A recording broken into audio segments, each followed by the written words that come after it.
Stage అండి. And నా సాయి మాధవ్ బుర్రా గారిని మాట్లాడాల్సిందిగా కోరుకుంటున్నాం. ఆయన సినిమాకి ఇచ్చే మాటలే కాదు, వేదిక మీద మాట్లాడే మాటలు కూడా అద్భుతంగా అనిపిస్తాయి. నమస్కారం అండి. వానర చాలా పెద్ద సినిమాకు ఉండాల్సినటువంటి టైటిల్ ఈ సినిమాని చాలా పెద్ద సినిమా చేస్తుంది ఆటోమేటిక్గా. చూడటానికి చిన్న సినిమాలా కనిపిస్తుంది కానివ్వండి, రిలీజ్ అయిన తర్వాత చాలా పెద్ద సినిమా అవుతుంది. సమస్య లేదు సార్. నేను చూశాను.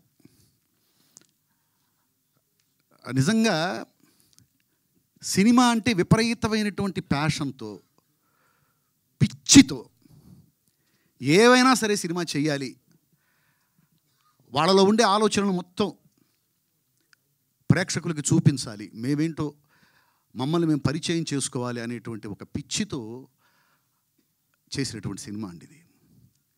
సో ఈ సినిమాకి పనిచేసినటువంటి ప్రతి ఒక్కళ్ళు కూడా ఒక రకంగా చెప్పాలంటే సీనియర్సు అని చెప్పేవాళ్ళు కూడా ఇన్స్పిరేషన్. వీళ్ళందరూ నాకు కూడా ఇన్స్పిరేషన్. ఈ సినిమాకి పనిచేసిన చాలామంది కంటే నేను కొంచెం సీనియర్నే. నాకు కూడా వీళ్ళు ఇన్స్పిరేషన్గా నేను భావిస్తున్నాను. నిజంగా అంత పిచ్చితో, అంత ప్యాషన్తో ఈ సినిమా చేశారు. ఒక అద్భుతమైనటువంటి పాయింట్ చాలా మంచి పాయింట్. స్క్రీన్ ప్లే చాలా బాగుంది, క్యారెక్టరైజేషన్స్ బాగుంటాయి, అందరి పర్ఫార్మెన్స్ బాగుంది, చాలా బాగా చేశారు. ముఖ్యంగా శివాజీ రాజా గారండి, ఆయన చేసినటువంటి క్యారెక్టరు చాలా సంవత్సరాల తర్వాత మళ్ళీ నేను చాలా తృప్తిగా శివాజీ రాజా గారి పర్ఫార్మెన్స్ ఈ సినిమాలో నేను చూశానండి. ఆ క్యారెక్టర్ అంత బాగా చేయగలిగిన వాళ్ళు చాలా తక్కువ మంది ఉంటారు, చాలా తక్కువ మంది ఉంటారు. అంత గొప్పగా ఆయన ఆ క్యారెక్టర్ చేశారు. శివాజీ రాజా గారి గురించి చెప్పాలంటే ముఖ్యంగా నేను నా స్ట్రగలింగ్ టైంలో, నేను స్ట్రగుల్ అవుతూ అవకాశాల కోసం తిరుగుతున్న టైంలో నాలో ఉన్న రైటర్ని గుర్తించి సంబరాల రాంబాబు అనేటువంటి సీరియల్కి నా చేత రాయించారండి శివాజీ రాజా గారు. ఆ సీరియల్కి నాకు మంచి పేరు వచ్చింది. చాలా ఇంపార్టెంట్ ఎపిసోడ్స్ అనేవి నా చేత రాయించేవారు. నాకు మంచి పేరు వచ్చింది. నేను సినిమా ఇండస్ట్రీకి రావటానికి నాకు దోహదపడినటువంటి వర్క్స్లో సంబరాల రాంబాబు కూడా ఒకటి. ఆ విషయంలో శివాజీ రాజా గారికి నేను లైఫ్ లాంగ్ నేను కృతజ్ఞతగా ఉంటానండి. అలాగే మనోజ్ గారి కాంబినేషన్లో నేను ఒక సినిమా చేయాల్సింది, అది ఎందుకు అది మిస్ అయింది. ఇంకో సినిమా కోసం నేను వెయిట్ చేస్తూ ఉన్నాను సార్. ఎందుకంటే ఒక డైలాగ్ రైటర్ కండి, ఒక అద్భుతంగా డైలాగ్ చెప్పేవాడు ఆర్టిస్టు, ఆ హీరో, డైలాగ్ చెప్పే హీరో కనిపిస్తే ఒక రకమైన పూనకం వచ్చేస్తుంది, రాయాలనిపిస్తుంది. ఇప్పుడు మోహన్ బాబు గారికి డైలాగ్ రాయటం అనేది అదృష్టం. ఎందుకంటే అది మామూలు డైలాగు, ఇంకో ఆర్టిస్ట్ చెప్తే ఇది మామూలు డైలాగు, నీ పేరేంటి అనే డైలాగ్ కూడా క్లాప్స్ పడేలాగా చెప్పగలిగినటువంటి మహానటుడు మోహన్ బాబు గారు. నీ పేరేంటి అనే డైలాగ్ ఏముందండి, అది చాలా మామూలు డైలాగ్ కదా, నీ పేరేంటి అనేది. దానికి కూడా క్లాప్స్ పడతాయా? మోహన్ బాబు గారు చెప్తే పడతాయి. దానికి ఉదాహరణగా నేను కొన్ని 100 డైలాగ్స్ చెప్పగలను. దానికోసం సపరేట్గా నాకు స్టేజ్ ఇస్తే కొన్ని 100 డైలాగులు మామూలుగా, అది ఏంటి ఈ డైలాగ్ కూడా క్లాప్స్ పడతాయా? మోహన్ బాబు గారు చెప్తే పడతాయని నిరూపించే డైలాగ్స్ అని చెప్పగలను. సో ఆ పరంపర నుంచి వచ్చి నాకు మనోజ్ గారి పక్కన నిలబడితే మోహన్ బాబు గారి పక్కన నిలబడినట్టే ఉంటుంది. సో మనోజ్ గారికి కూడా డైలాగ్ రాయాలి అనేటువంటిది ఎప్పటి నుంచో నా ఆశ. అది త్వరలో నెరవేరుతుందని అనుకుంటున్నాను. అలాగే అవినాష్ గురించి చెప్పాలంటేనండి, ఇందాక నేను చెప్పాను కదా, పిచ్చి, ప్యాషన్. నేను ఆశ్చర్యపోయాను అతను కథ చెప్పేటప్పుడు. అతని కళ్ళల్లోకి చూస్తూ ఉంటే అందులోకి వెళ్ళిపోయి అన్ని క్యారెక్టర్స్ తానైపోయి, సరే అన్ని క్యారెక్టర్స్ తానైపోయి చెప్పేటువంటి నేరేటర్స్ని నేను చాలామందిని చూశానండి. ఆల్ టెక్నీషియన్స్ కూడా తానైపోయి నాకు కథ చెప్పాడు అతను. ఆల్ టెక్నీషియన్స్ కూడా తానే అయిపోయి నాకు కనిపించాడు. అతనిలోనే ఓ కెమెరామ్యాన్ కనిపించాడు, అతనిలో స్క్రీన్ ప్లే రైటర్ కనిపించాడు, అతనిలో డైలాగ్ రైటర్ కనిపించాడు, అతనిలో ఎడిటర్ కనిపించాడు. కథ చెబుతూ ఉంటే 24 క్రాఫ్ట్స్ అతని నేరేషన్లో నాకు కనిపించాయి. అది చాలా రేర్గా ఉంటుందండి అలాంటి. నేను అనుకుంటూ ఉంటాను, నేను మంచి నేరేటర్ని అనుకుంటూ ఉంటాను, నేను కథ చాలా బాగా చెప్తాను అనుకుంటూ ఉంటాను, బాగానే చెప్తాను.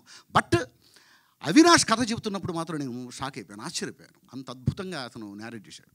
కథ చెప్పగానే చేసేయాలి సినిమాకి అనిపించింది. నిజంగా ఈ సినిమాకి అవినాష్ పడ్డ తపన, అతను చేసిన తపస్సు, మీరందరూ కూడా, మీడియా మిత్రులందరూ కూడా ఈ సినిమాని ఎంకరేజ్ చేయాలండి. అది సహజం. ఇప్పుడు అంటే నేను ఓపెన్గా మాట్లాడుతున్నాను.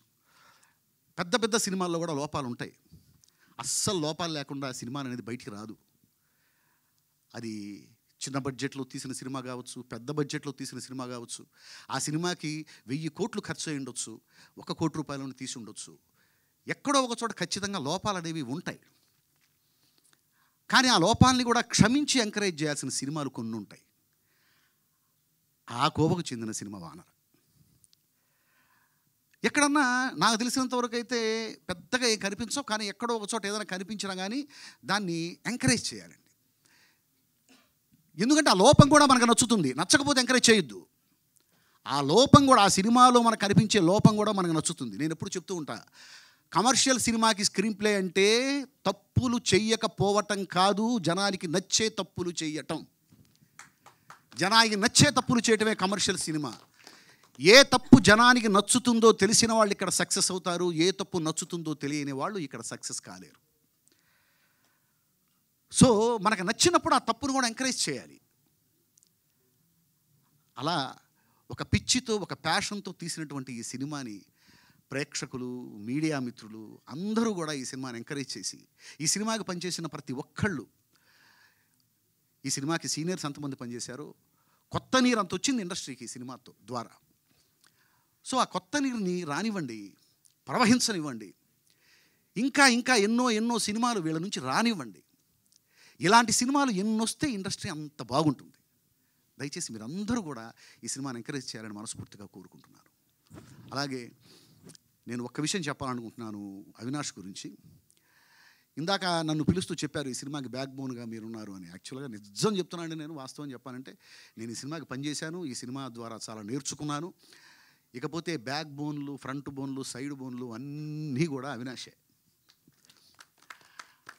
ప్రతి విషయంలో, ప్రతి దాంట్లో తానై, ప్రతి క్రాఫ్ట్లో కూడా అతను జీవించి ఈ సినిమా చేశాడు. ఈ సినిమాకి ప్రాణం పెట్టాడు. అతను ఎంత జీవించాడో ఈ సినిమాలో, ఎంత ప్రాణం పెట్టాడనడానికి నేనే ప్రత్యక్ష సాక్ష్యం. ఈ విషయంలో ముఖ్యంగా చెప్పుకోవాల్సింది అవినాష్ గారి ఫాదర్, వాళ్ళ నాన్నగారు హనుమంతరావు గారు. సహజంగానండి సినిమా బ్యాక్గ్రౌండ్ ఉన్నటువంటి ఫ్యామిలీస్లో కూడా నెక్స్ట్ జనరేషన్స్ మేము సినిమాల్లోనే బ్రతుకుతాము అంటే హీరోల వరకు ఎంకరేజ్ చేస్తారేమో, అందరు హీరోలు కూడా ఎంకరేజ్ చేస్తారని అనుకోను. చాలామంది ఎంకరేజ్ చేయరు. ఎందుకురా బాబు, నేనున్నాను కదా, నువ్వెందుకు, ఇంకో పని చూసుకోవచ్చు కదా అంటారు. అలాంటిది ఎలాంటి సినిమా బ్యాక్గ్రౌండ్ లేకపోయినా కూడా, సినిమాకి ఆయనకి సంబంధం లేకపోయినా కూడా, అంటే సినిమాకి ఆయనకి సంబంధం లేదంటే సినిమాకితో సంబంధం లేని వాళ్ళు ఎవరు ఉండరండి, సినిమాలు చూస్తూనే ఉంటారు అందరూ. కానీ సినిమాకి పని చేయకపోయినా కూడా కొడుకు వచ్చి, నాన్న నేను సినిమా వాడిని అవుతాను, సినిమా తీస్తాను, సినిమాకి పని చేస్తాను అనగానే ఓకే రైట్ నువ్వు చెయ్యి, నీ వెనక నేనున్నాను అని ఎంకరేజ్ చేసే ఫాదర్స్ ఎంతమంది ఉంటానండి. అలాంటి ఫాదర్ నిజంగా హనుమంతరావు గారికి నేను హ్యాట్స్ ఆఫ్ చెబుతున్నానండి. సో ఇంతమంది సినిమా ప్రేమికులు, సినిమా పిచ్చివాళ్ళు కలిసి చేసినటువంటి ఈ సినిమా సూపర్ హిట్ అవ్వాలి. ఈ సినిమాకి పనిచేసిన ప్రతి ఒక్కళ్ళు ఇంకా మళ్ళీ మళ్ళీ సినిమాలు చేస్తూ ఉండాలి. ఈ సినిమా అందరి ఆదరాభిమానాలు పొందాలని మనస్ఫూర్తిగా కోరుకుంటూ ఈ అవకాశం నాకు ఇచ్చినందుకు thank you very much. Thank you sir, thank you so much. And DOP Sujatha Siddharth గారిని మాట్లాడాల్సిందిగా కోరుకుంటున్నాం.